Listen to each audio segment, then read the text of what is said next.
Magandang hapon, Pasigueño. Sa harapan ko, yung hawak ko, yung ordinansang naipasa natin. At least, may kodiko ko, gagamit lang ako ng kodiko.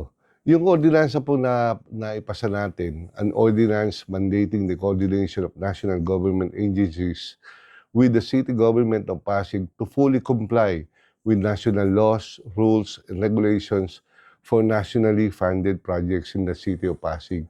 Hindi po ito bago na.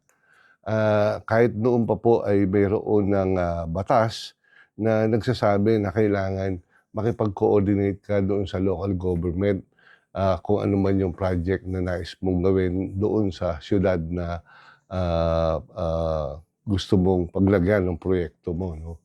Kasi nagkakaroon po ng conflict minsan, mayroong gagawa ng isang proyekto tapos hindi naman pala ito naka-inline doon sa development project ng ating siyudad. Kaya po dinais natin para po hindi ganong nagkakaroon ng conflict doon sa mga proyekto, ay ninais po nating gumawa ng isang ordinansa na lahat ng local government agencies, national agencies, ay makikipag-coordinate na dito sa ating mahal na lungsod para at least naka-inline sila sa mga proyekto natin.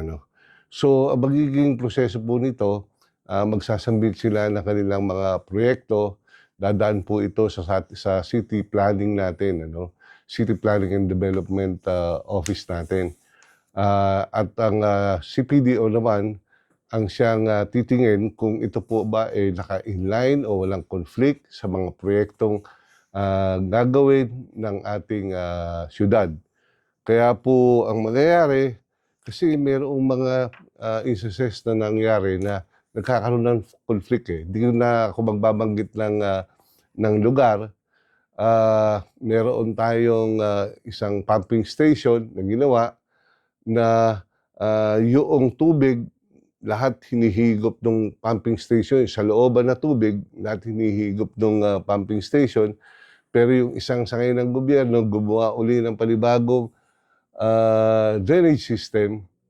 So, ang nangyari, yung hinihigop ng pumping station, nanggagaling rin sa Bully Creek dahil hindi nila nilagyan ng sluice gate yung drainage na ginawa nila. So, parang hinihigop lang niya yung tubig na galing rin sa creek, tapos ipapump out rin niya. Yun yung sinasabi ko na dapat, kung may koordinasyon, hindi magkakaganito hindi magkakaroon ng conflict yung bawat proyekto dito sa ating lungsod. No? Kaya ito po ay naipasa na natin at hopefully po ay mapapatupad na to at bibigyan po natin lahat ng sangay ng ating national government agencies ng kopya para po sa kanilang kaalaman. So isang paglilingkod bayan po sa inyo, Konsyal Buboy Agustin po. Maraming salamat po.